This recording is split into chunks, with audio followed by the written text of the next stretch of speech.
હમણાં 2 દી પહેલાં મેં એક વિડીયો મૂક્યો તો મારા પેજ ઉપર. એમાં માર્કેટ યાર્ડનો કોઈ ભાવ વિશેનો વિવાદ હતો અને એમાં ભાવ વિશેના વિવાદમાં એવું કહેતા હતા કે આના જવાબદાર ભાવ નથી મળતો, એમાં સરકારને કંઈક કરવું જોઈએ, આ વેપારી ભાવ નથી દેતા.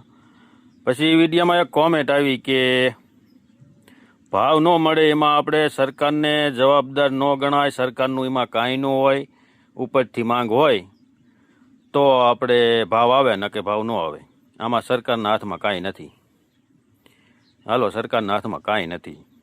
તો પછી જ્યારે ચૂંટણી આવે અને પ્રચાર કરવા નીકળે ત્યારે દરેક પાર્ટી, કોઈ પણ પાર્ટી, ભાજપ કે કોંગ્રેસ કે આપ, એ બધા એ મુદ્દા શું રાખે? ખેડૂતનો જ મુદ્દો કે ખેડૂતને અમે ભાવ દઈશું, ફલાણું દઈશું, લોકડું દઈશું, આમ સહાય કરી દઈશું, ઓલું સહાય કરી દઈશું. હાલો, અમારે ભાવ વિશે કે કાંઈ કોઈ પણ વસ્તુ વિશે સરકારને કાંઈ પણ નથી કહેવું, પણ એક પણ ચૂંટણી એક કઈ મુદ્દા વગર ખેડૂતનો મુદ્દો ન હોય એવો પ્રચાર કરીને જીતીને બતાવે. લ્યો, એમાં ખેડૂતનું નામ જ ન આવવું જોઈએ. હાલો, અમારે કોઈ સરકારનું નામ જ નથી લેવું, પણ ખેડૂતનો એક કઈ મુદ્દો ન હોવો જોઈએ, ખેડૂતની કોઈ વાત જ ન હોવી જોઈએ.